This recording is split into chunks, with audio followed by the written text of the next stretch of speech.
Bom, boa tarde, pessoal. Vamos começar. 5 minutos de tolerância. Queria aqui agradecer a participação de todos aqui, em particular do Paulo Teixeira. O Paulo é superintendente da Abiplast, a Associação Brasileira da Indústria, né, de Plástico, a entidade que representa o setor no país. E marcamos esse bate-papo hoje em razão do decreto, da minuta, da proposta de decreto, que está em consulta pública, colocado em consulta pública pelo governo federal, pelo Ministério do Meio Ambiente, para fins de regulamentação do sistema de logística reversa de embalagens de plástico. Antes de começar aqui, eu queria só passar a palavra para o Paulo, para desejar as boas-vindas aqui também ao pessoal, e aí nós já começamos imediatamente. Paulo, está contigo aí. Obrigado, boa tarde a todos. Estou vendo que tem vários amigos aí, pessoal muito generoso, né? E o Fabrício também traz muito público. Eu agradeço, Fabrício, pelo teu convite. Sempre importante a gente ter um debate aberto, com participação, com gente qualificada e que tem um olhar muito cirúrgico na questão. Bom trabalho a nós, vamos para frente. Obrigado mesmo. É isso aí. Então, obrigado você, Paulo. O intuito aqui é o seguinte, pessoal, nós vamos fazer uma contextualização um pouco do como chegamos até o decreto, o que está no decreto, trazendo uma contextualização do tema. O Paulo depois trará também o seu olhar quanto ao decreto, e a gente vai deixar aqui aberto também para eventuais considerações, fiquem à vontade para trazê-las, para compartilhar.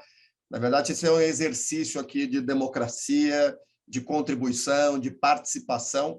O processo de participação, eu vou, inclusive, reiterar ao final o link para que participem, contribuam.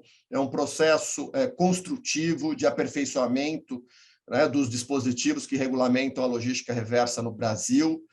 Então, aqui é mais um propósito de instigá-los, né, instigá-las a participar desse processo. Naturalmente, tem várias frentes de trabalho, frentes por empresas, sociedade civil, poder público, as empresas, as entidades setoriais, as entidades gestoras, mas, sem dúvida alguma, aqui a pluralidade do pessoal que nos acompanha aqui nesse encontro, sem dúvida alguma, é muito bem-vindo e certamente ajuda ao aperfeiçoamento. A proposta de consulta é exatamente para isso, para receber contribuições, seja num aspecto propositivo, seja num aspecto crítico, ou seja mesmo num aspecto de elogio, né, ao que está sendo submetido à consulta.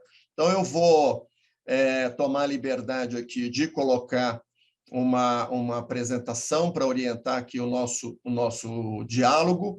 Vou fazer aqui uma apresentação que deve levar uns 25 minutos, 30, espero no máximo, para a gente prestigiar aqui, depois passar para o Paulo, e fiquem à vontade para fazer as considerações, os comentários, diretamente aqui no chat.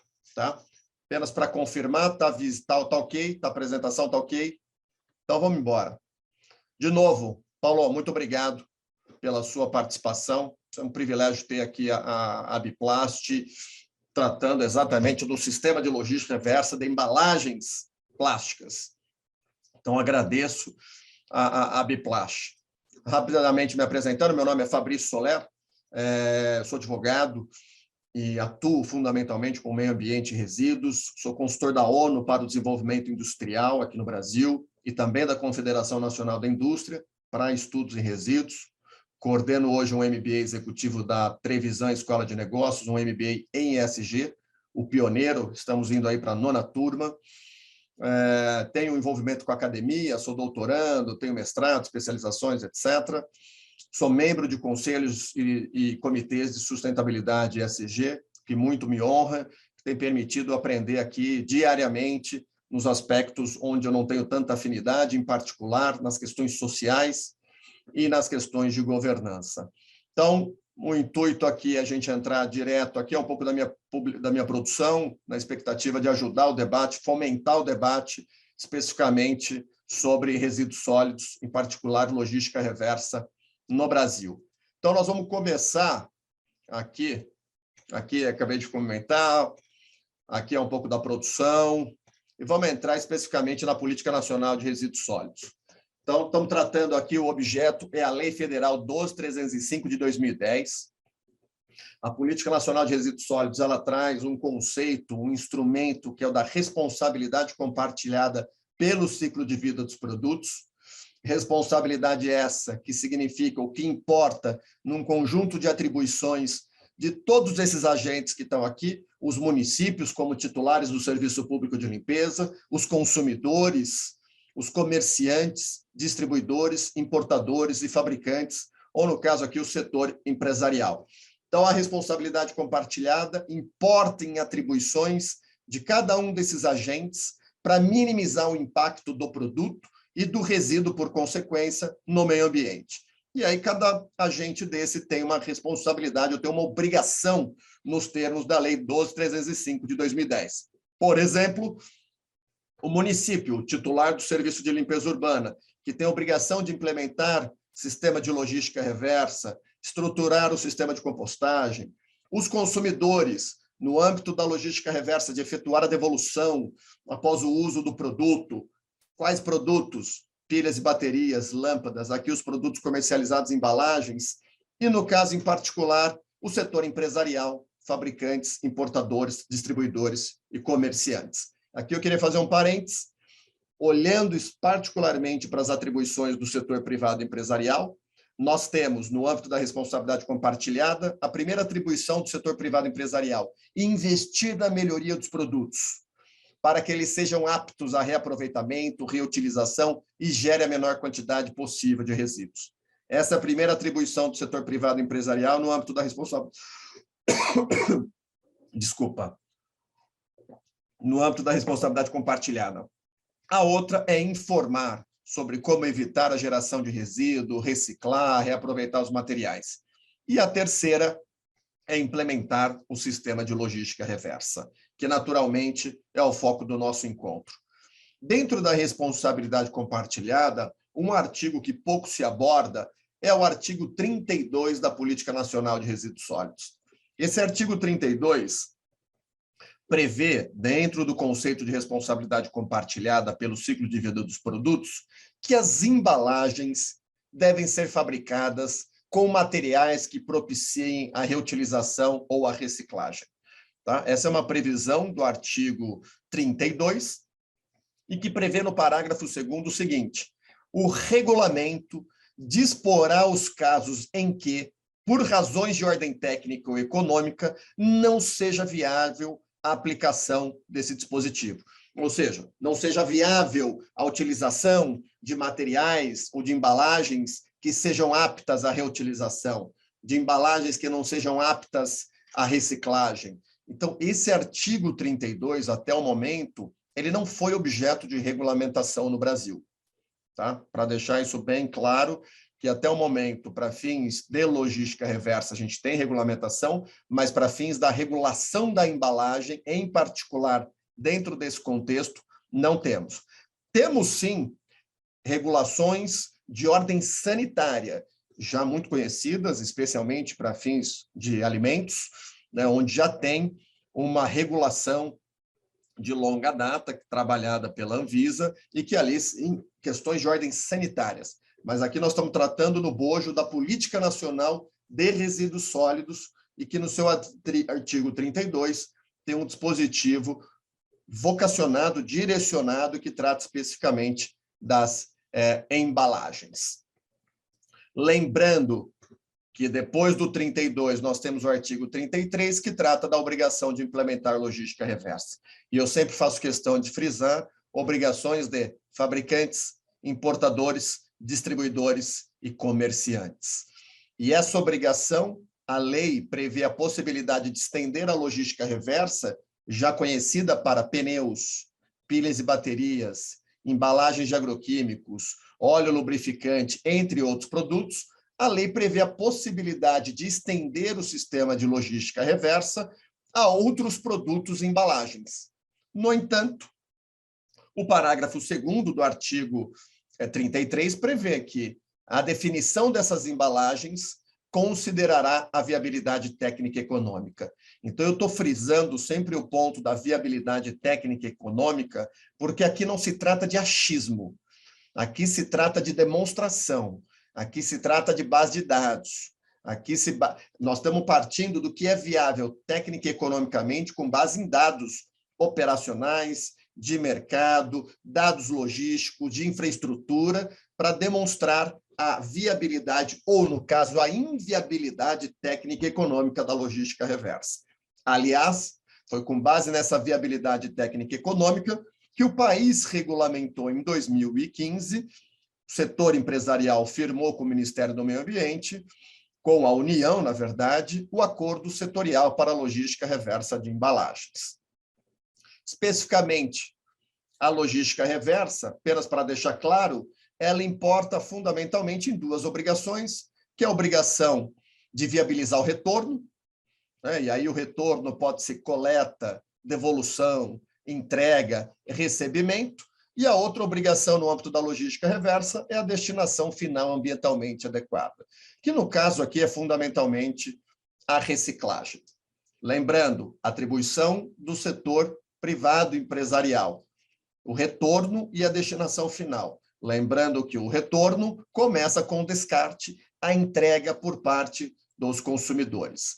E o detalhamento da logística reversa, quantos pontos de entrega, qual a meta, quem faz o quê, a atribuição dos comerciantes, distribuidores, dos consumidores, fabricantes e etc., constam de decretos, no caso, decretos do presidente da República, decretos federais, de acordos setoriais ou termos de compromisso. Tá? Então, é importante a gente ter clareza, né, aqui, dentro desse contexto, quais são os instrumentos que regulamentam a logística reversa em território nacional. Decreto, acordo setorial e termo de compromisso. E agora estamos falando de uma minuta de decreto, de uma proposta de decreto que está em consulta pública. E aqui eu queria compartilhar com vocês o seguinte: quando o procedimento de logística reversa é por meio de decreto, nós temos o seguinte: qual que é o procedimento? Primeiro, o Ministério do Meio Ambiente elabora a proposta. O Ministério do Meio Ambiente coloca em consulta pública pelo prazo de 30 dias, que é exatamente onde estamos. Até o dia 4 de novembro, temos 30 dias de consulta pública. Temos, na sequência, após o encerramento da consulta pública, mais 30 dias para os órgãos federais competentes, com competências relacionadas à matéria, também se manifestar. Por exemplo, pode ter o Ministério, né, por exemplo, pode ter a Anvisa, a depender do tema, no caso aqui, embalagens, pode ter o Ministério da Economia. Então, após a consulta pública, o Ministério do Meio Ambiente encaminha também a proposta, a minuta do decreto para análise, exame, oitiva de órgãos federais com competência na matéria. Por exemplo, a própria Anvisa, né, em razão das questões sanitárias de regulação. Depois disso, o Ministério do Meio Ambiente consolida todas as manifestações, todas as contribuições recebidas no âmbito da consulta pública, a oitiva dos órgãos federais, nesse prazo de 30 dias, subsequente à consulta pública, e o Ministério do Meio Ambiente pode ajustar a proposta, encaminhar o decreto para assinatura do presidente da República, ou determinar o arquivamento na hipótese de concluir pela inviabilidade da proposta. Tá? Então, nós estamos exatamente na fase de consulta pública 30 dias. Após a consulta, órgãos federais serão ouvidos. Depois disso, o Ministério do Meio Ambiente consolida. Se entender que tem uma proposta harmoniosa ou adequada, submete e encaminha ao presidente da República. Se entender que não, que ela é inviável, determina o arquivamento da proposta. Chama atenção para o prazo, que neste prazo de consulta pública, de acordo com o Decreto Federal 10.936, que é o decreto que regulamenta a Política Nacional de Resíduos Sólidos, decreto publicado em janeiro deste ano, o decreto prevê o seguinte: no prazo de realização de consulta pública, da consulta pública, fabricantes, importadores, distribuidores e comerciantes deverão apresentar um estudo de viabilidade técnica e econômica da logística reversa, de forma a contribuir para o aprimoramento da proposta. Então, significa que até o dia 4 de novembro, naturalmente é um período curto, sabemos disso, o setor empresarial, obrigado a implementar a logística reversa, deve apresentar um estudo de viabilidade técnica e econômica, inclusive, como a gente viu na própria lei, que prevê que a logística ela pode ser estendida de acordo com a viabilidade técnica e econômica. E agora é o momento, é a oportunidade do setor privado empresarial submeter, apresentar a sua proposta, o seu estudo, apontando eventuais inviabilidades técnicas e econômicas do que está sendo submetido à consulta pública.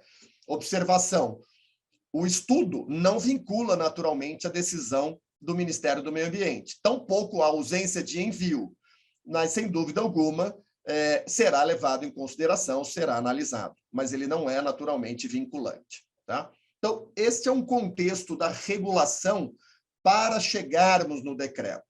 Mas, antes de chegar no decreto, em consulta pública, gostaria de lembrar que nós temos as embalagens regulamentadas no Brasil, a logística reversa de embalagens regulamentada no Brasil desde 2015, por intermédio do acordo setorial, que regulamenta as embalagens em geral. Dentro do acordo setorial, nós temos embalagens plásticas, metálica, de vidro, papel, papelão, entre outros. Tá? 2015, meta 22%. 2018, temos um termo de compromisso regulamentando as embalagens de aço, meta 28%. Em 2020, foi firmado um termo de compromisso para a logística reversa das latas de alumínio para bebidas, cuja meta hoje gira em torno de 95%, o índice de reciclagem.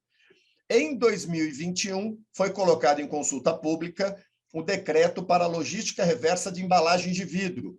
E aqui eu lembro que, naquela oportunidade, a meta prevista para 2024 era de 43,75%. Depois de 2021, tivemos em 2022 o Decreto Federal 10.936, que reforça a obrigação do setor privado empresarial de implementar a logística reversa, fundamentalmente para os não signatários do acordo setorial e dos termos de compromisso. Tivemos em 2022 o decreto do Recicla Mais, que depois eu comento aqui rapidamente, e, finalmente, agora em 2022, consulta pública, lembrando que o de vidro não foi publicado, ele foi colocado em consulta pública, a exemplo do que está ocorrendo agora com o de plástico. E a meta do de plástico, em resumo aqui, é 30% em 2024, 30% esse previsto no Plano Nacional de Resíduos, no Planares, publicado em abril deste ano, decreto 11.043, e temos uma meta nova, que é a meta de conteúdo reciclado que está sendo proposto, que é uma meta de 22%, que a gente vai ver logo mais à frente. Então, isso é para trazer um pouco do panorama, para a gente entender por que chegamos aqui, na minuta do decreto, que ora está em consulta pública. Esse decreto, e vejam só o que está aqui em azul, de forma em negrito, este decreto regulamenta o parágrafo 2º do artigo 32, que é aquele que eu comentei com vocês das embalagens que constam da Política Nacional de Resíduos, que não foi regulamentado. E o parágrafo 1º do artigo 33, que prevê a possibilidade de estender a logística reversa para outros produtos e embalagens, também tendo por pressuposto, naturalmente, a viabilidade técnica e econômica. Então, o decreto, por sua vez, propõe regulamentar o sistema de logística reversa das embalagens de plástico.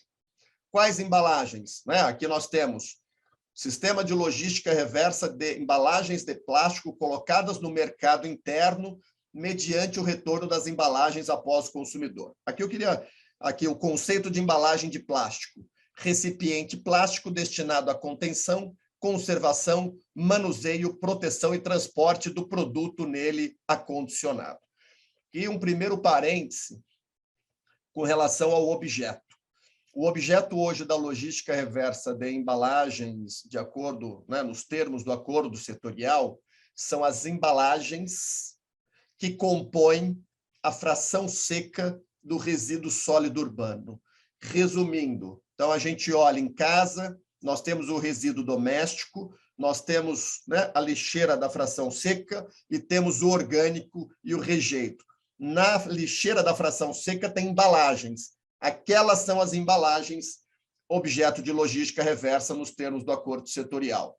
Salvo o melhor juízo, no meu entendimento, o decreto ele amplia esse escopo das embalagens, sendo aplicado para toda e qualquer embalagem plástica, independentemente da origem. Tá? Igual eu comentei, que no caso do meu origem doméstica, então aqui trataria da logística reversa das embalagens de plástico em geral. Outro ponto importante a trazer, que usualmente o sistema ele é estruturado para compreender as embalagens primárias e secundárias, que são aqui que nós, né, temos contato, nós, usuários, consumidores, temos contato com as embalagens. E isso está reforçado pelo decreto do Recicla Mais, o decreto 11.044.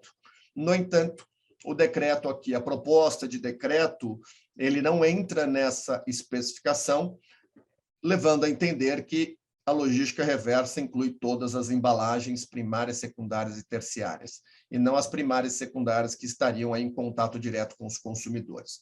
Tá? Essa é apenas, naturalmente, um primeiro olhar que fica, sem dúvida alguma, sujeito, né, a análises e a contribuições de todos. Alguns conceitos que o decreto traz.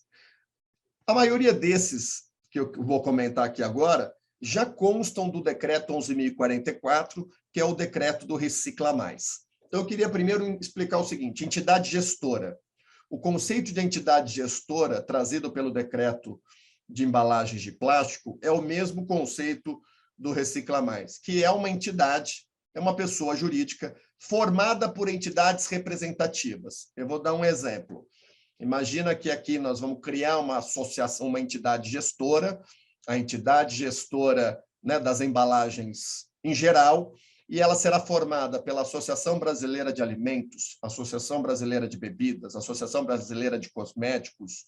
Criamos uma pessoa jurídica para implementar a logística reversa. Isso é entidade gestora. Nós temos, no caso do certificado de crédito de reciclagem particular, o Instituto Rever. É um exemplo de entidade gestora de embalagens em geral. Tá? A entidade representativa, por sua vez, é aquela entidade que representa um setor econômico. Temos aqui hoje o privilégio de ter o Paulo, que é o superintendente da Biplast. A Biplast é a Associação Brasileira da Indústria de Plástico e é uma entidade representativa. Então, isso é para distinguir a entidade gestora da entidade representativa.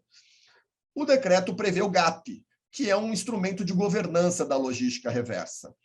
O GAP, ele já temos alguns em operação, eu assessoro hoje já 3 GAPs, que é nada mais um grupo formado por entidades representativas e entidades gestoras, quando existe, que acompanha a implementação da logística reversa. Esse grupo, inclusive, por exemplo, no caso de medicamentos, é um grupo formado por 17 entidades representativas. E a logística reversa, o reporte da logística reversa, né, da operação da logística, é feito ao GAP até o dia 1º de março do ano subsequente. Então, vamos imaginar o seguinte: a logística reversa de embalagens plásticas será implementada de 1º de janeiro a 31 de dezembro. No ano seguinte, a entidade gestora ela forma o seu relatório e encaminha até 1º de março para o GAP, Grupo de Acompanhamento de Performance. E o GAP, por sua vez, encaminha até o dia 31 de março ao Ministério do Meio Ambiente. Então, o GAP é um mecanismo, na minha opinião, de governança da logística reversa.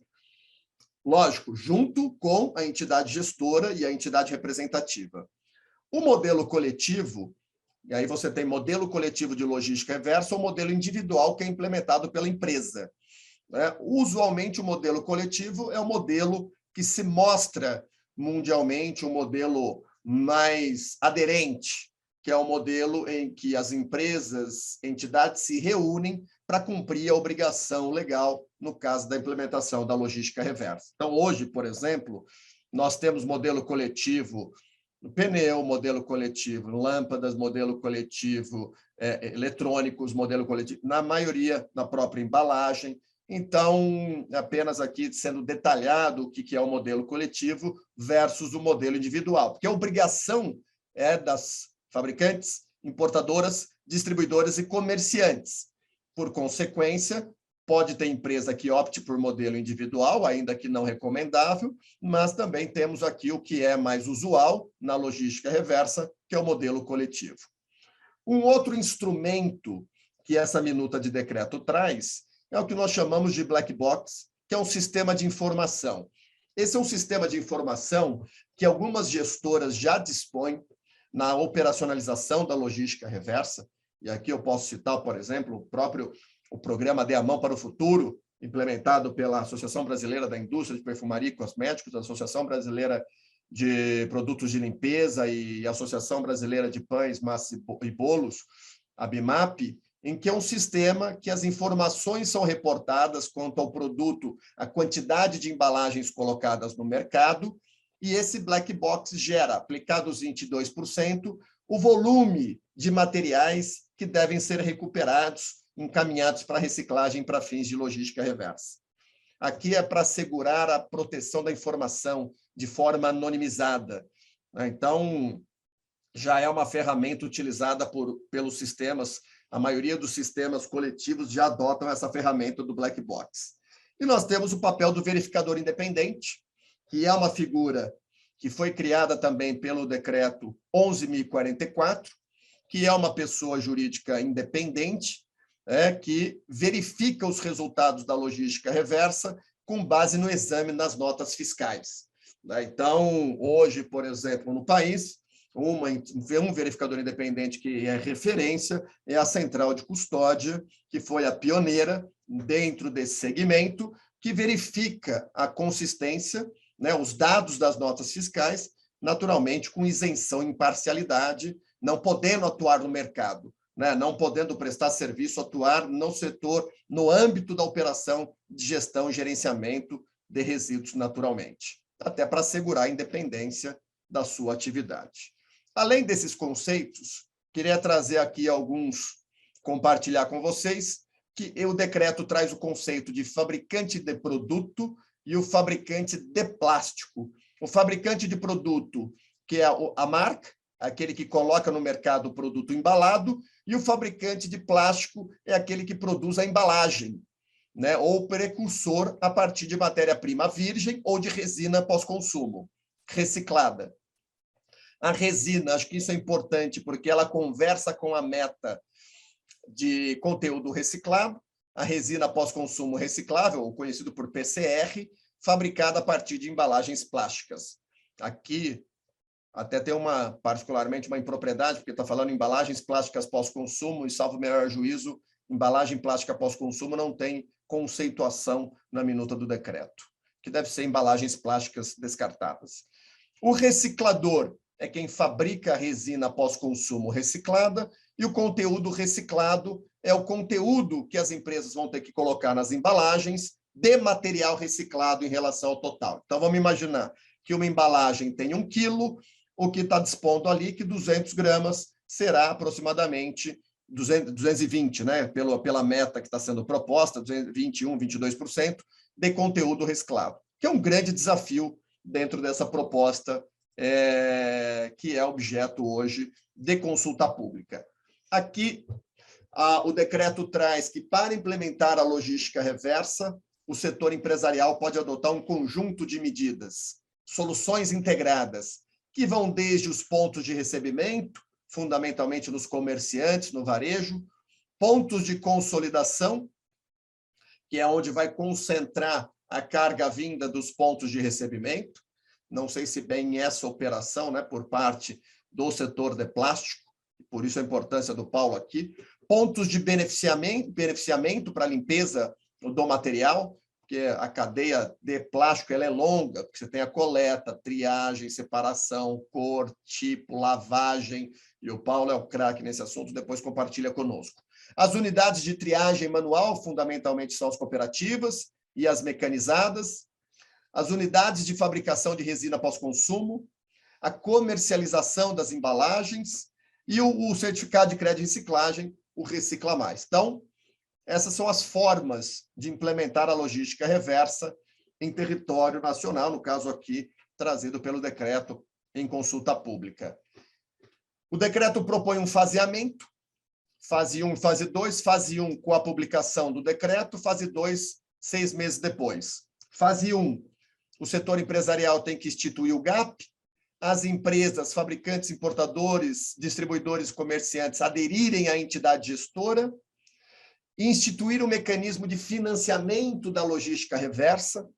Então, hoje, por exemplo, né, em termos de mercado, infere-se que a tonelada recuperada é em torno de R$150, 200. Então, é mais ou menos ter isso institucionalizado. Né? Além, porque, lembrando, aqui o cuidado é que o setor empresarial, nós estamos muito trabalhando sempre com recuperação, né, reciclagem. Aqui tem um componente novo, que é uma meta de conteúdo reciclado, que isso, particularmente, as gestoras não têm gerência. Isso é um papel da empresa. E isso tem uma questão operacional, tem uma questão de engenharia, de produto, de design, que é algo que nós não temos regulado e está muito mais alinhado à economia circular propriamente dita. Além disso, os setores têm que elaborar os planos de comunicação e educação ambiental não formal, o manual de operação básico e o plano operativo, e estruturar em 120 dias um mecanismo de reporte. 180 dias, 6 meses. A partir da fase 2, começam as implantações dos pontos de recebimento e consolidação, formalização das parcerias com as cooperativas, destinação final ambientalmente adequada, reciclagem das embalagens recuperadas, execução do plano de comunicação e monitoramento e avaliação da logística reversa de embalagens. Tá? Dando sequência, aqui eu vou passar rapidamente, mas eu separei apenas atribuições de fabricantes e importadores de produtos embalados, comercializados em embalagens de plástico, e fabricantes e importadores de plástico. Tá? Nós temos fundamentalmente aqui 2 lâminas que vão trazer atribuições dos fabricantes e importadores dos produtos embalados. Orientar os consumidores, estimular aqui a inserção produtiva, trabalhando com as cooperativas de catadores de materiais recicláveis.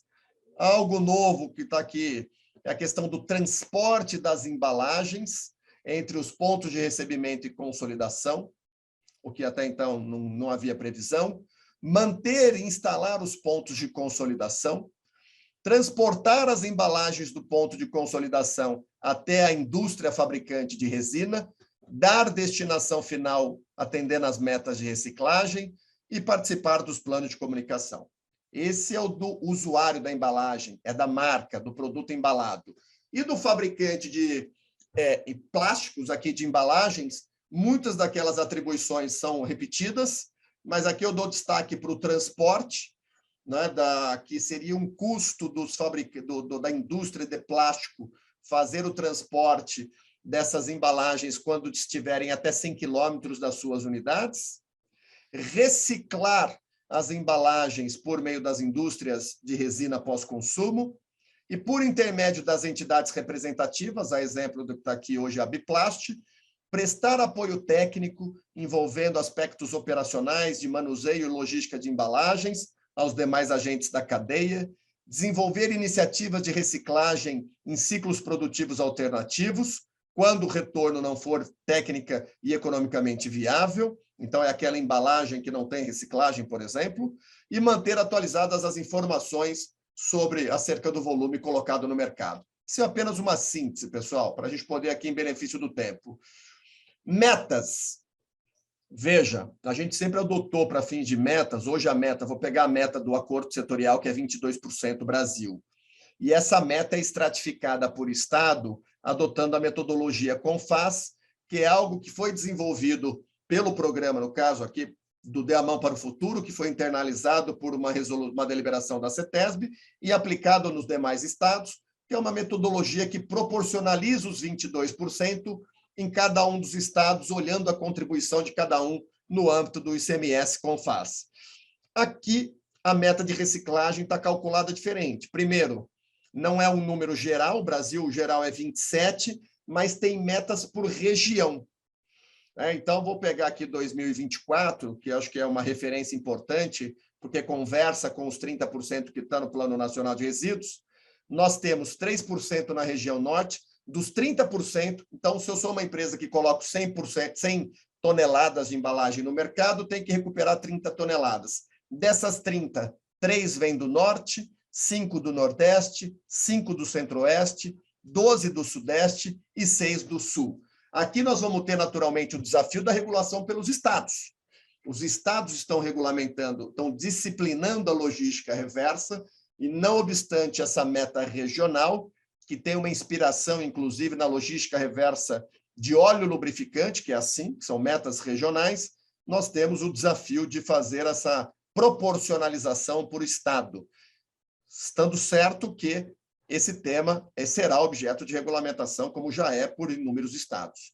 Já temos São Paulo, Paraná, Mato Grosso do Sul, Piauí, e temos ainda, né, outros estados no gatilho, como Minas Gerais, Mato Grosso, Pernambuco, Rio Grande do Sul, entre outros. Então, aqui, apontando, sinalizando o seguinte, hoje é 22, em 2024 é 30. O que eu quero chamar a atenção? Veja, nós temos aí, pessoal, aproximadamente um acréscimo de quase 30%, aproximadamente, em apenas 18 meses. Nem 18, né? Vamos pegar 12, 14 meses. Então, o setor privado empresarial tem que se preparar. Mas, Fabrício, se não publicar o decreto, os 30, pessoal, já consta do Planares. Esse Planares é o decreto 11.043, já está institucionalizado o 30. Então, aqui é a questão que é 30 para plástico. E a gente, no setor, discute, né, um mix de material. Então, é um ponto importante para estar no radar de vocês. Meta de índice de reciclagem. Além do índice de reciclagem, tem o conteúdo reciclado. Imaginando que eu tenho, de novo, que eu coloque no mercado 100 toneladas, né, de embalagens, dessas 100 toneladas, eu vou ter aqui, né, 21 de 100 que será de conteúdo reciclado, que é a resina pós-consumo. Então, essa é uma inovação, é uma regulamentação proposta de forma inovadora, de trazer duas metas, metas de reciclagem e meta de índice de conteúdo reciclado. E vejam o artigo 58. As metas serão consideradas quando forem atendidas cumulativamente meta de índice de reciclagem e meta de índice de conteúdo reciclado. E aqui nós temos o desafio, porque operacionalmente o índice de reciclagem é algo já que o setor já tem trabalhado, o índice de recuperação, na verdade, com lastro na captação dos materiais, e já reportado por intermédio de entidades gestoras, né, como temos algumas aqui em território nacional. Agora, índice de conteúdo reciclado, isso é uma decisão da empresa, né? A viabilidade técnica, econômica, operacional, o produto, a disponibilização desse material para tanto. Então, são pontos de reflexão. Outra meta geográfica, que aqui, lembrando que o ponto de consolidação é a atribuição da indústria, implantar um ponto de consolidação em todas as unidades da federação logo na primeira fase, e os pontos de recebimento, que são, por exemplo, os PEVs, o decreto está prevendo um PEV, ou um ponto de recebimento, para cada 10 mil habitantes em municípios com mais de 10 mil habitantes. Então, vamos pegar o seguinte, vamos pegar um exemplo. Município de 100 mil habitantes.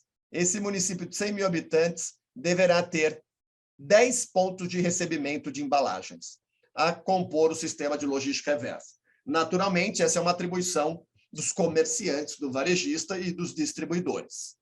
Então, esse é um ponto importante, porque é uma cobertura. Queria lembrar que o Brasil tem 5.570 municípios. E sempre fiz a defesa da implementação da logística reversa de forma gradual e progressiva. Então, o pressuposto seria a partir do seguinte: o que tem hoje? Quantos pontos? Onde estão em operação? Como estão organizados? Como que ele pode ser gradual? Lembrando que a meta aqui, ó, a fase 2 vai até o final aqui, voltando até 2032.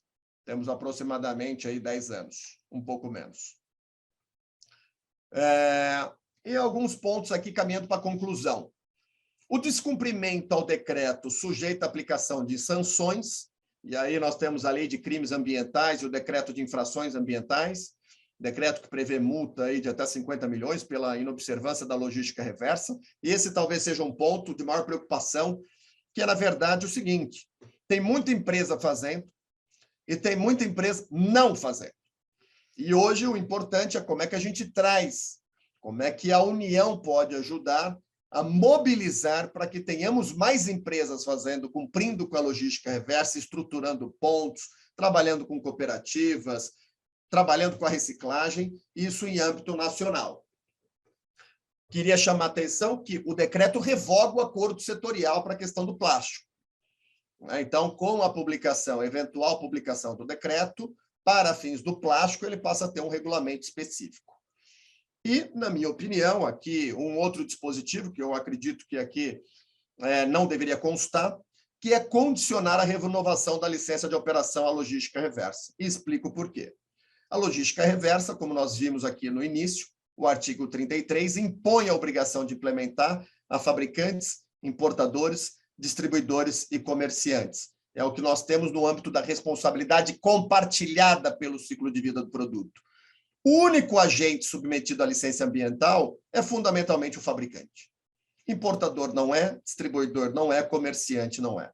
Então, a minha preocupação é que, de responsabilidade compartilhada, transformemos esse conceito numa responsabilidade exclusiva, numa responsabilidade única, numa responsabilidade isolada, em que recai apenas sobre o fabricante, eximindo os demais agentes do setor privado empresarial do cumprimento da logística reversa. Aqui apenas um conteúdo dos temas que são abordados nessa minuta de decreto.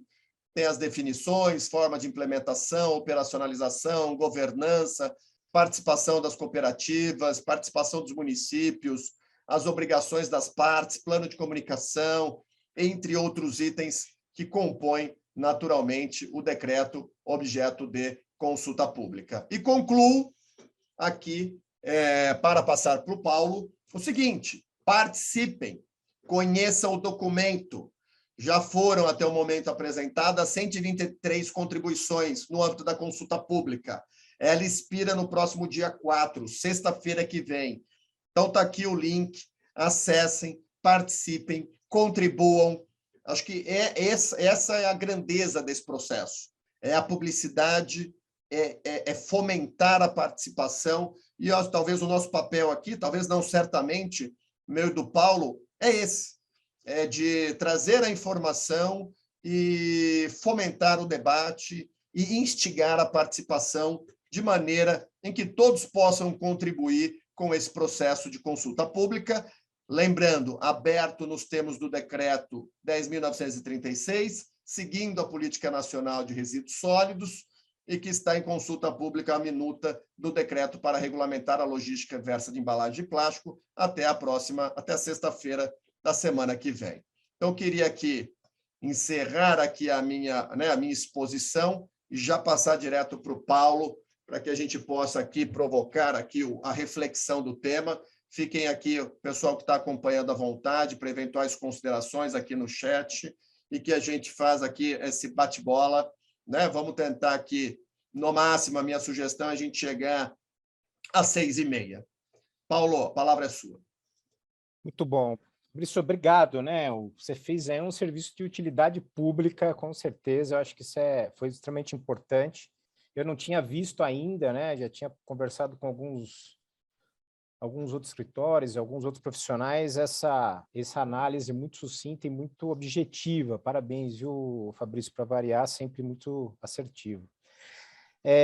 Eu acho que, assim, vou fazer uma análise muito mais estrutural e conceitual e menos jurídicas, que você já esgotou, mas o que eu vejo de positivo? Eu acho que a colocação, né, dessa minuta é como se fosse uma provocação colocado da cadeia para se pensar o tema. Eu acho que isso foi muito positivo, né? Eu acho que esse é o tempo e essa é a forma que os setores têm, né? Essa provocação é muito positiva, né? Então, isso fez, a gente está aí há 2 semanas com 10, 12 associações que fazem parte da cadeia, se debruçando sobre essa minuta e trazendo, né, contribuições, pensando, acho que isso é muito positivo, essa contaminação. Tem uma coisa que ficou também, porque eu vejo positiva, que assim, acho que essa colocação, ele efetivamente põe um fim a uma dúvida que se tinha de que o acordo setorial se mantinha ou não. Está muito claro, ele atesta que o acordo setorial não vai ser aceito pelo Ministério do Meio Ambiente, está claro, né? Então, isso já traz uma segurança jurídica, inclusive, para dizer, a hora que o decreto passar a funcionar, esquece o acordo setorial, o instrumento será outro. Então, acho que isso dá uma pacificada também nessas expectativas, né? Eu vejo com muito bons olhos essa questão de pensar no varejo, embora seja muito tímida, mas eu acho que trazer o varejo, né, para essa conversa, eu acho isso muito positivo. O consumidor idem, né, também de forma muito tímida, a gente não sabe nem como é que isso vai ser cobrado do consumidor, mas está lá o nome dele, eu acho que é um início, como é uma minuta, acho que a gente precisa avançar, mas está colocado, estão citados, eu acho que isso é muito importante. A questão de se trazer uma discussão de economia circular, né, que são o conteúdo reciclado, eu acho que isso é importante, né, a PNRS precisa começar a ter esse fresh, né, esse ar, né, de economia circular que a gente já vem trabalhando aí há muito tempo, né, setores e etc. e tal, então acho que isso é muito positivo, né, e quando você tem esse debate trazido, eu acho que talvez não seja um instrumento, mas eu não sou advogado, mas talvez, mas com certeza o tema a ser debatido é importante. E, por fim, eu acho muito positivo também essa questão de a inserção do reciclador nessa conversa também, que é uma coisa que não tinha, né, em nenhum momento, e eu acho que esse cara que faz o PCR e o CDF, né, e é o gerador do CDF, etc. e tal, esse cara é fundamental nesse fechamento desse ciclo, e eu acho que agora ele foi trazido a um patamar que ele merece, que é de participação efetiva como um ator fundamental. Bom, encerrado meu olhar positivo, né, meu olhar de poliana, eu vou para um olhar mais de algumas observações que a gente vem fazendo sobre. E a primeira de saída é assim, a minuta é muito baseada no modelo, né, de PEVs e pontos de consolidação, né? Então, isso ele tem o PEV, né, os estudos que a gente vem feito, enfim, o próprio estudo que é o BDI com algumas outras associações, ele é muito mais educativo do que volume, né? O plano de entrega voluntária ele tem uma função muito mais de comunicação, de educação, do que efetivamente trazer um volume para que se possa ter a logística reversa. Então, eu acho que talvez isso seja para vidro, para embalagem de fertilizante, que eu acho que né, o Impev, você vê que tem uma inspiração grande do Impev nessa minuta, né? Mas são setores completamente diferentes, né? São cadeias completamente diferentes. Esse olhar de competitividade é muito importante se trazer, né, numa avaliação da minuta do decreto, porque eu acho que esse é o nosso papel, né? O EVTA, né, é isso que ele está esperando da gente, né? E né, o ponto de consolidação, não tem como a gente montar ponto de consolidação, porque isso já é feito de outras formas, né? O plástico tem um outro modelo, né? Eu acho que isso, né, isso mostra um pouco a desconexão do modelo com o que vem sendo feito e como ele é estruturado, né? Essa questão das metas, né, hoje elas são baseadas no modelos com coleta seletiva, né? Então, se a gente vai mudar do modelo de coleta seletiva para outro, as metas precisam ser repensadas, eu acho, né? Então, porque hoje a gente tem muito o número que se tem, ele é muito vinculado a um outro modelo, né? E a questão do conteúdo reciclado, né? Tem a questão da economia circular, eu acho que você trouxe um fator importante, que ele é muito individual, né, da estratégia das empresas, dos pactos que essas empresas têm assinados no mundo e nas suas matrizes, etc. e tal, mas tem a limitação e regulamentação, né? Nós estamos falando de setores que têm o bottle-to-bottle, né, de garrafas, que está tudo bem e é assim que funciona, mas você tem setores em que eu não posso utilizar conteúdo reciclado na embalagem. O setor de alimentos e alguns outros têm essa característica, né? E como é que a gente vai montar essa meta vis-à-vis a essas limitações que são muito particularizadas? né? Não só com a estratégia da empresa, mas também com a característica do produto colocado no mercado, né? Tanto em embalagem primária como em embalagem secundária, né? Você tem várias limitações, e não só às vezes de Anvisa, mas de norma técnica. Eu vou dar um exemplo, né? A norma técnica de sacola para supermercado, por exemplo, não permite reciclado, expressão de reciclado, né? Embora ela não seja, ela é uma embalagem, né? Vamos colocar isso, secundária e tal, mas ela é só para dar o exemplo de que tem uma limitação de norma técnica, né? Nem de vigilância sanitária. A questão da regionalização, né? Eu acho que isso é importante a gente olhar com um olhar de que como é que estão estruturadas as cadeias, né, de reciclagem, né? Porque quando eu coloco uma meta para uma determinada região, eu preciso ter muito claro qual que é a estrutura, não só de vendas de embalagem, mas de recebimento dessas embalagens, de reciclador, né? E sobre depois do reciclador que transforma o resíduo em numa resina reciclada, quem que vai consumir essa resina?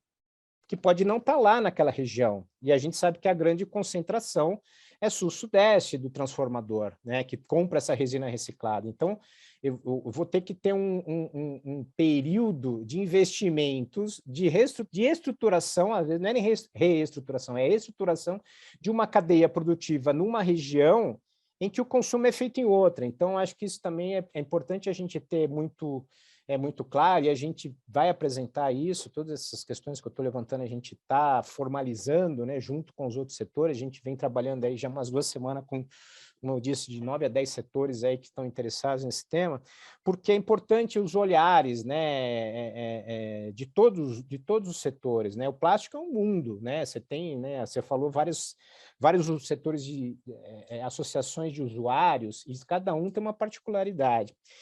E por último, para a gente acho que abrir para ir para uma conversa, um debate, essas obrigações, né? Então, eu vejo aqui um fabricante de plástico, né? Ele tem uma obrigação de reciclar. O fabricante de plástico não recicla. Quem recicla é o reciclador, né? Então, e outra coisa, né? Você tem mais um elo nessa cadeia, porque é o que tem, que é uma característica muito particular da gente. As outras cadeias, os resíduos, né? A reciclagem é feita por quem faz a matéria-prima. Na nossa cadeia, não. Quem recicla é o reciclador. Sim, a petroquímica vem indo, né, entrando nessa seara de fazer a reciclagem, mas não é ela que recebe, né, o resíduo para voltar ao ciclo.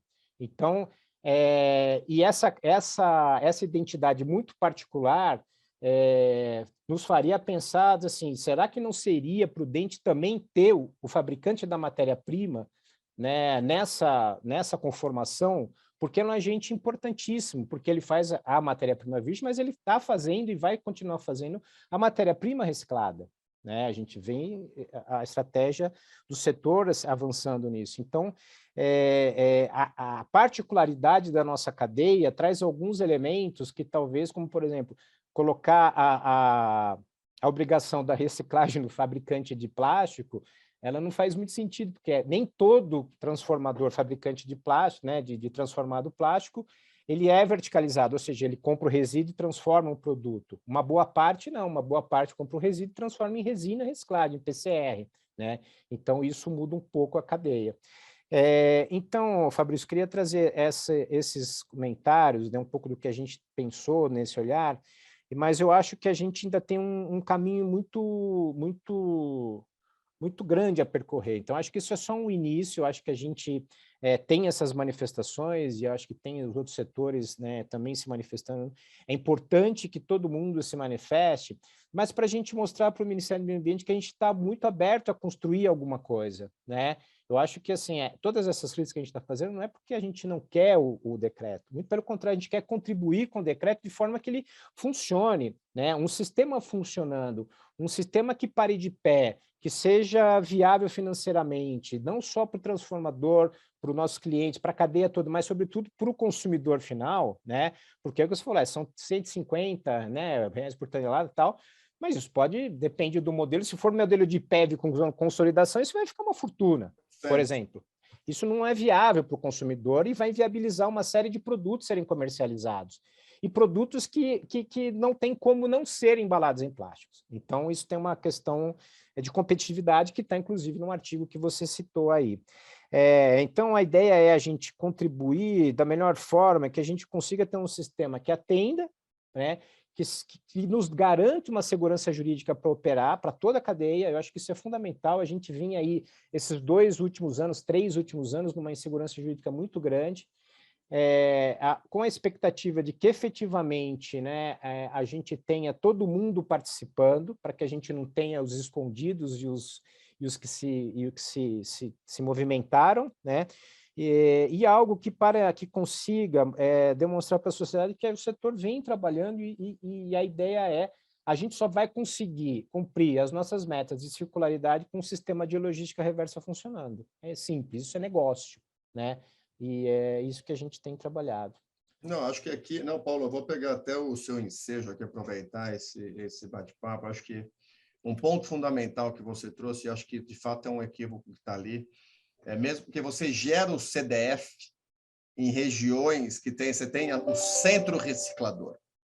Então, alocar exclusivamente a eficácia ao CDF, na minha opinião também, aqui compartilhando contigo, é um equívoco. Porque, veja, se eu não trouxer a origem da recuperação, né, onde ele foi recuperado aquele material, que até então é o que hoje é aplicado, e a nota fiscal é uma evidência, e depois o CDF junto, quer dizer, essa integração, mas o CDF ele vai ser regionalizado, porque não é todo estado que recicla, né? Não é todo estado que tem planta recicladora.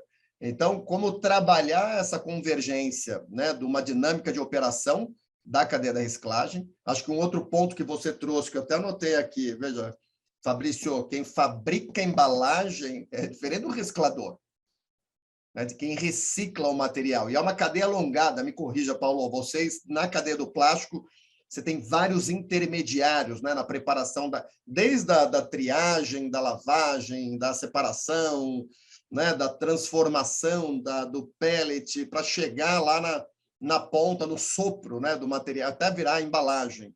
E aí você me corrija, mas até onde eu entendi, né, de tudo que me falaram hoje, né, das aulas que eu tive do plástico, ele é diferente de outras cadeias, como, por exemplo, o próprio vidro, onde você tem um beneficiamento centralizado e automaticamente a transformação, né? Então, ela é mais curta a cadeia. No plástico, ela é mais longa. Acho que talvez não dê para a gente prescindir ainda neste momento, né, de trabalhar com recuperação, né, olhando a base e dialogando com a meta da reciclagem, com o índice de reciclagem, trabalhar o índice de conteúdo reciclado, eu acho que num prazo razoável, talvez de uma maneira inicialmente voluntária, conversando, dialogando com algum instrumento econômico, né, que impulsione a utilização da resina, né, trabalhando com uma isenção, seja do ICM, do IPI, em algum lugar, ter um tratamento diferenciado que catapulte o uso desse material, né? Acho que, sem dúvida alguma, pode aqui ajudar sobremaneira, e acho que você trouxe, sem dúvida alguma, pontos importantes aí. Acho que o modelo, né? Acho que, inclusive, eu particularmente vejo que o modelo do PEV, ele tem um papel muito importante de comunicação e sensibilização, né? Acho que os modelos que já foram implementados, acho que há um consenso que ele é bom para informar, orientar o consumidor, mas o peso, a massa, geralmente não está ali, né, Paulo? Como você falou, é coleta seletiva, é outras frentes, são os operadores, é o meio da cadeia, todo mundo operando na recuperação. Eu vou aqui, Paulo, tem algumas perguntas, eu vou responder uma aqui, aí a gente vai pensando alto, até porque tem uma, por exemplo, a questão do grupo de acompanhamento de performance, né? Alguém pergunta, não está claro, né? Hoje o GAP, eu vou dar um exemplo do GAP de medicamentos, que eu tenho a oportunidade de acompanhar, e talvez elucide um pouco. O GAP de medicamentos hoje é formado por 17 entidades, associações do setor. Então, a Associação Brasileira do Fabricante de Medicamentos, a Associação Brasileira do Varejo, a Associação Brasileira do Distribuidor, é um grupo que tem o seu regimento, se reúne regularmente e acompanha a implantação do sistema de logística reversa.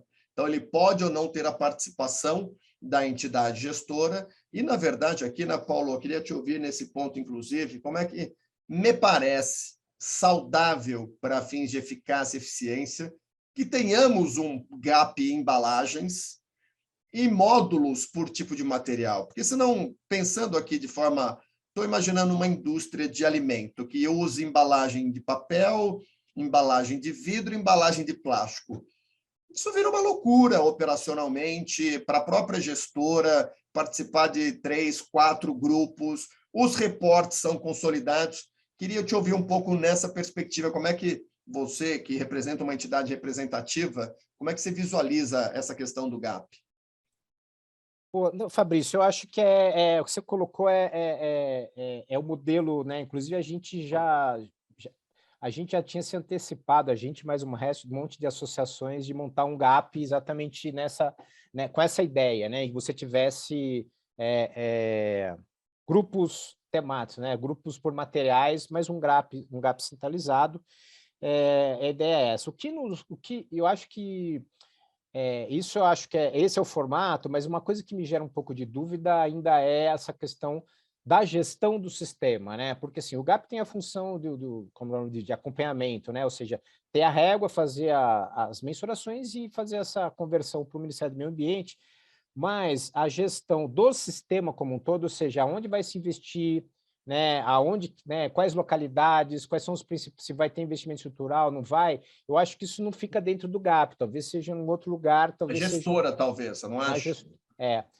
Mas se tiver mais de uma gestora, né, você né, não tiver talvez um comitê orientador de investimentos para que né, se você tiver, por exemplo, 3 gestoras operando, vamos pegar a de Mãos para o Futuro e mais algumas outras que venham a operar nessa questão no plástico, que a gente, né, que tenha um órgão que... Tem a convergência, né? Exatamente, para não ter sobreposição de investimento, que os investimentos sejam complementares, né, que você tenha... Eventualmente até regionalizado ou Exatamente. buscando orientar melhor o mercado, né?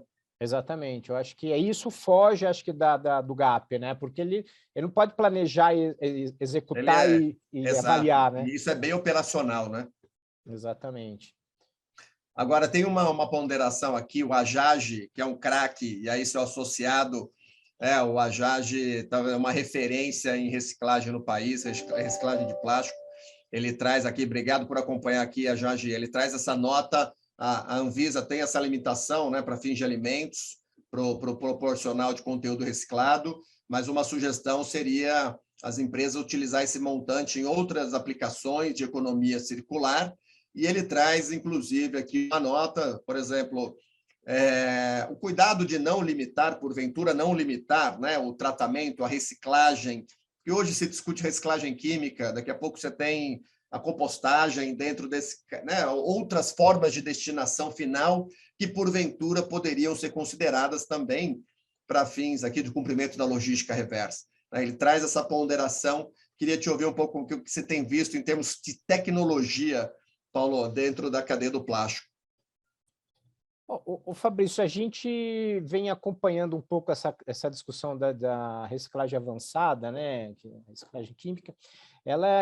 A tecnologia está muito avançada, mas a utilização, né? Ou seja, essa discussão ainda está incipiente, ou seja, está começando no Brasil e até a questão, acho que uma das questões principais nessa história, acho que talvez seja menos a tecnologia, mas também acho que o inicial qual é a utilização, qual que é a regulamentação para se utilizar esse PCR, né? Ou esse tipo de resina, né? Eu acho que a reciclagem avançada ela tem aí possibilidades de complementar os índices, eu acho que ela deveria efetivamente entrar como cumprimento de meta, porque é resíduo que não foi destinado incorretamente, mas eu acho que ainda tem um caminho, né? Sobretudo de regulamentações para o poder ser utilizado. Eu acho que talvez seja mais isso do que efetivamente é tecnológico, né, de inovação. Perfeito. E aqui tem mais uma ponderação da Luciana, que é uma querida também, a Luciana Figueiras, que hoje é, sem dúvida alguma, uma grande referência no setor de reciclagem no país, faz um belíssimo trabalho junto aos operadores, aqui em particular, junto à entidade Nesfa, que entendo que sim, Lu, é uma entidade representativa e, sem dúvida alguma, acredito que tem qualificação, né, para compor o GAP enquanto entidade representativa.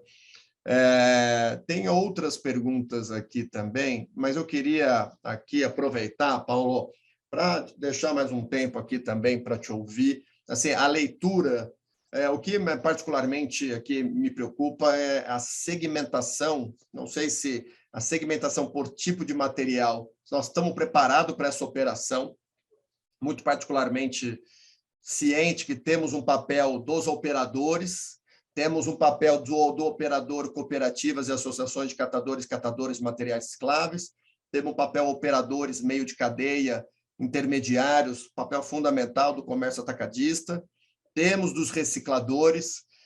A minha preocupação é mais dado, sabe? Nós estamos com elementos suficiente para chegar nessas metas, mais do que isso. Temos promovido com vigor a isonomia para que todos cumpram, que é o que inclusive, eu comento, né? Fabrício, eu não tenho visto, sim, mas veja, se ficar em cima dos mesmos, nós não vamos ver mesmo. Se sempre os mesmos cumprirem, pode dar essa sensação de que não está encorpando o sistema. Agora, eu acredito que é exemplo do que foi feito com lâmpadas, eu acho que o sistema de controle à importação deve ser aperfeiçoado. Acho que produto comercializado em embalagem entrou no mercado nacional, você está em algum sistema de logística? Sim ou não? Se não, adere. Se sim, o produto entra. Para a gente começar minimamente, subir um pouco a qualidade da regulação, né? E não deixar, não penalizar quem cumpre. Que, na minha opinião, o acordo setorial ele foi um grande avanço. Pode ter as suas críticas, o que é natural, mas ele inaugura a regulação da logística reversa de embalagens, que a própria lei não impõe, ele prevê a possibilidade de estender, e o setor vai lá e se organiza para implementar, o que particularmente... E, de certa forma, eu acho que o aperfeiçoamento ele tem que partir com o que está sendo operado hoje. Como nós falamos aqui, o que a mão está fazendo, o Viracer, a Pragma, o Rever, o Prolata, a Pollen, quer dizer, entre outras boas empresas que estão operando nesse segmento, o que vocês estão fazendo? Como é que está essa operação? Qual o dado consolidado de vocês? O que já funciona hoje? Eu acho que é o que pode nos ajudar até para fins de instrução desse processo. E o que me preocupa, Paulo, é o setor não estar preparado para essa contribuição tempestiva. Então, acho que te ouvir também traz essa mensagem de estamos trabalhando, Fabrício, estamos em cima, porque eu vi muito movimento de pedido de prazo, sendo que, particularmente, o pedido de prazo pode não ser concedido, porque os 30 dias está aí, é o que está na norma.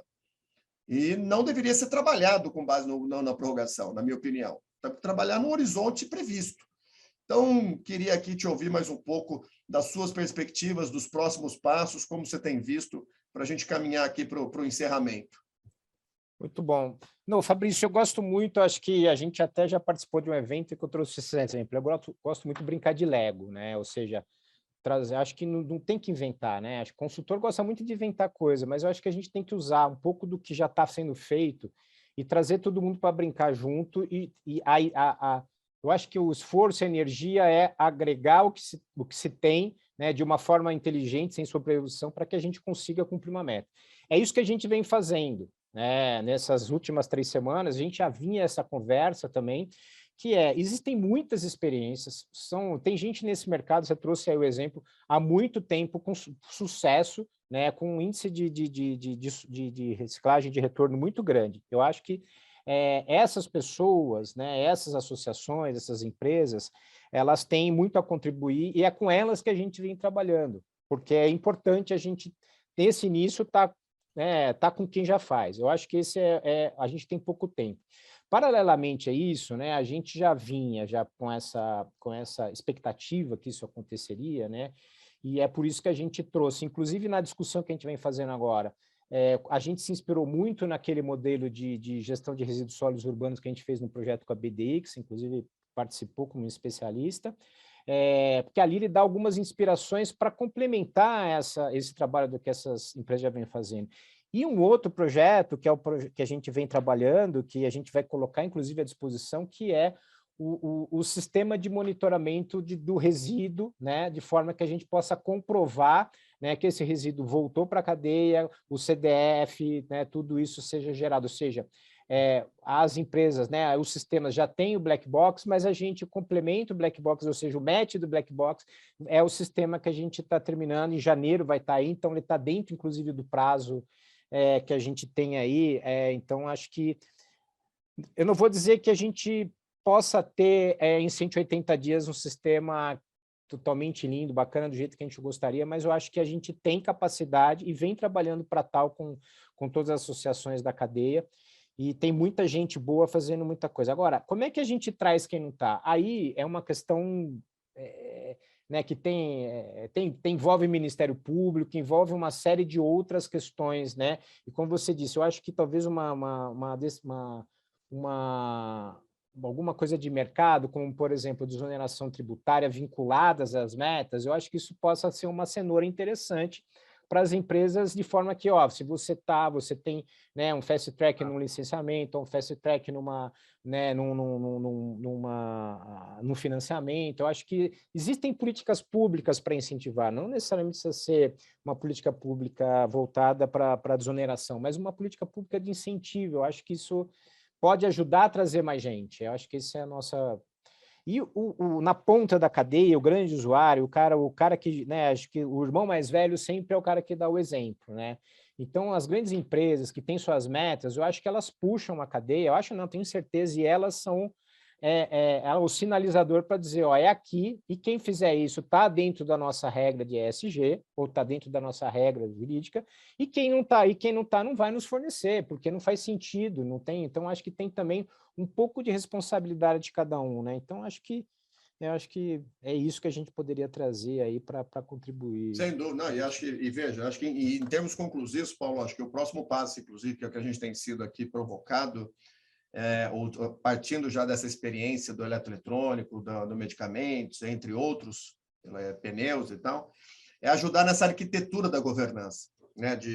Olha, nós vamos ter aqui, vai ter o GAP, vai ter a entidade gestora, você vai ter o manual operacional, você vai ter aqui... exemplo, inclusive, eu fiz bem de forma simplória, mas que acabou replicando, eu fiz um desenho para fins do certificado de crédito e reciclagem, botando os agentes. Eu acho que estamos na linha de trabalhar para essa arquitetura, para entender quem vai fazer o quê, para não ter sobreposição, para ter legitimidade.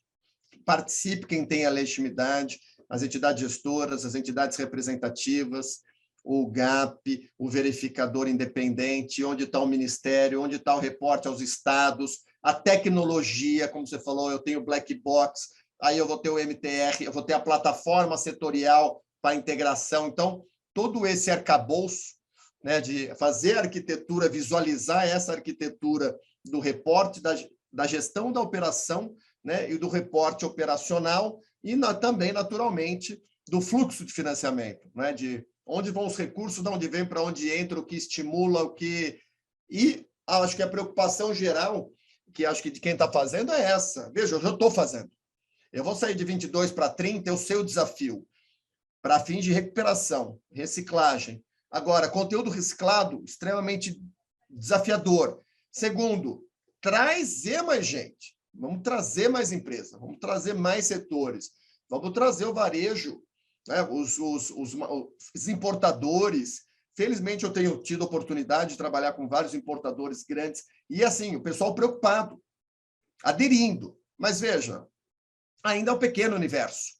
Nós precisamos de mais musculatura, mais recurso. Eu acho que a gente consegue, né, encorpar ainda mais a solução em território nacional. Queria passar para as suas considerações finais, depois eu concluo aqui, a gente vai encaminhando, aproveitando para reiterar aqui os agradecimentos. Ficou um papel importante aqui, o Francisco compartilhando. Fabrício, algo que me chamou a atenção foi, finalmente, atribuições de comerciantes, né? Finalmente, os comerciantes de produtos embalados também participando, aderentes desse processo. Paula, contigo aí para as suas considerações. Bom, vamos lá, obrigado.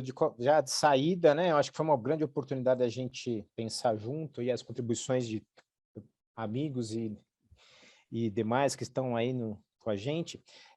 Eu acho que não existe o ótimo, né, o Fabrício? A gente poderia estar fazendo isso de outra forma, né?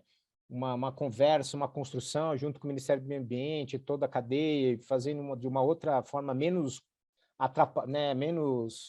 corrida, mas eu acho que assim foi a forma encontrada pela instituição.